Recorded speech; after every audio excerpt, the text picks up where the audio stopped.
Laissez-moi vous raconter ma surprenante journée. J'étais en train de lire le journal qui comptait, de nouveau, mes merveilleux exploits de la semaine précédente. C'est là que j'ai vu qu'il m'avait donné un surnom, Silence.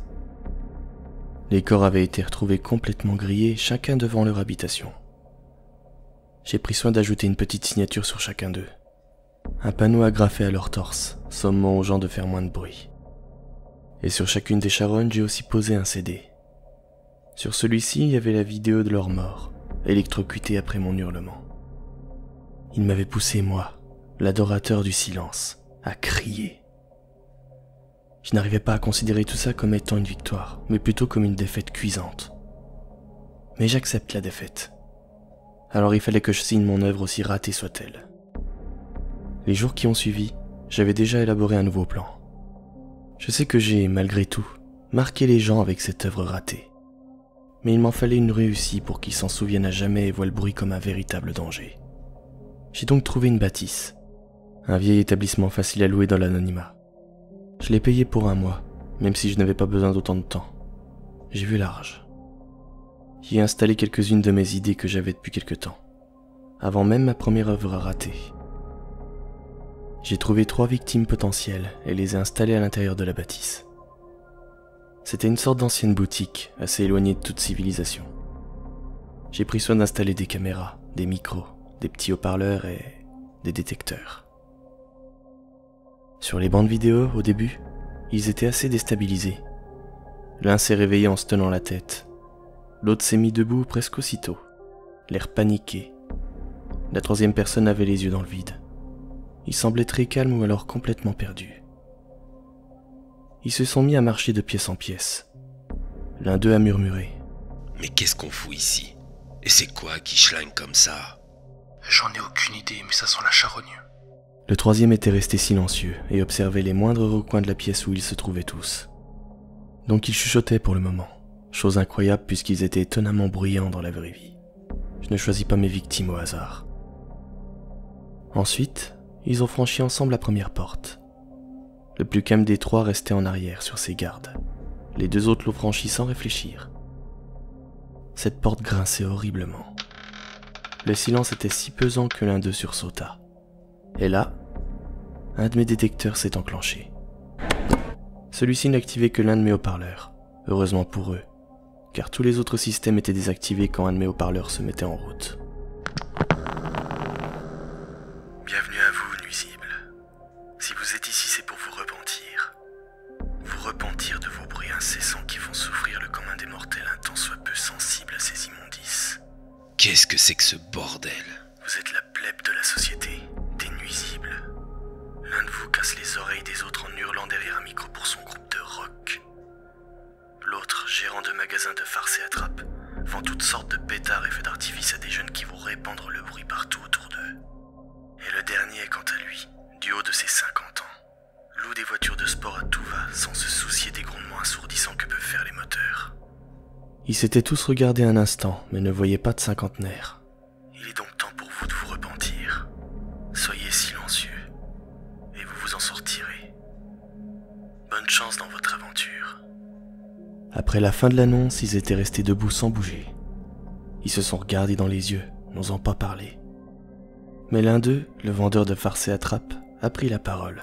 Je crois que c'est Staré, celui qui a assassiné ces personnes il y a 3 jours.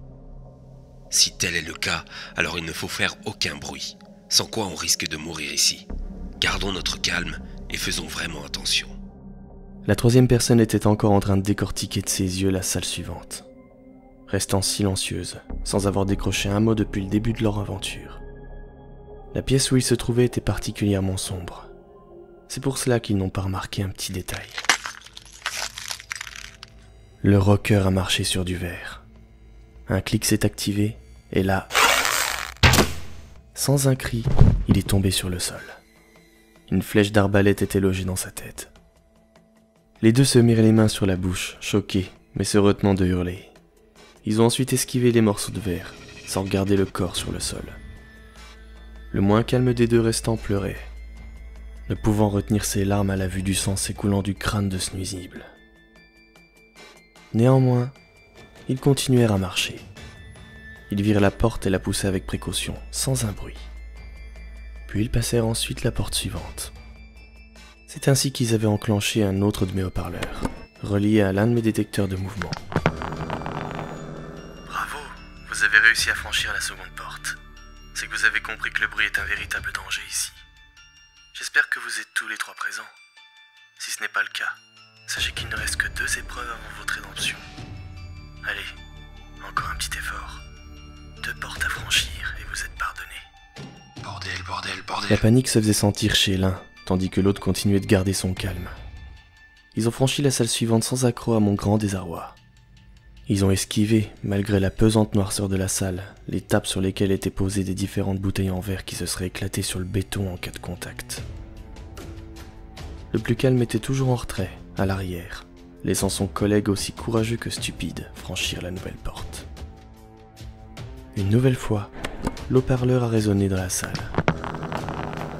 Bravo à vous. Si vous êtes ici, c'est que vous avez été encore plus assidu et observateur que dans la salle précédente. Mais la salle suivante sera encore plus compliquée. Je préfère vous prévenir. Le plus grand des silences sera requis, alors chut. Ne faites pas de bruit. Allez, c'est la dernière salle. Après, c'est la liberté. Les 2 hommes découvrirent ensuite cette nouvelle pièce. C'était un long couloir très étroit. Ils devaient alors décider de qui passerait le premier. Toi là, tu passes devant. T'as été derrière moi tout le long, à ton tour de prendre des risques. Il s'exécuta et marcha. Il a fait un long écart vers l'avant pour ne pas marcher sur le tapis sous lequel j'avais mis 2 ampoules de verre. Il a évité le long fil qui allait activer un mécanisme, ce qui aurait fait tomber de grandes conserves vides du plafond. Il a même réussi à souffler sur des ballons de baudruche de sorte à ce qu'il ne soit pas sur sa route et ne percute pas les murs dont j'y avais fixé de longues aiguilles. Et là, il a appelé son collègue. Mimant ses actes, il a lui aussi esquivé tous les pièges. Ils franchirent alors la dernière porte, qui activa un nouvel haut-parleur. Bravo. Vous avez été silencieux.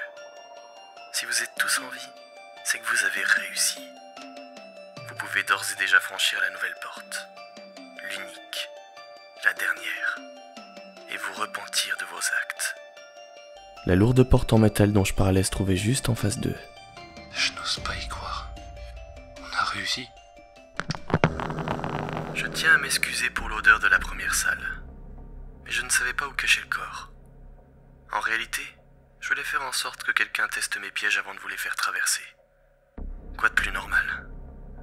Et ce crétin est mort bêtement d'une crise cardiaque sans s'être réveillé.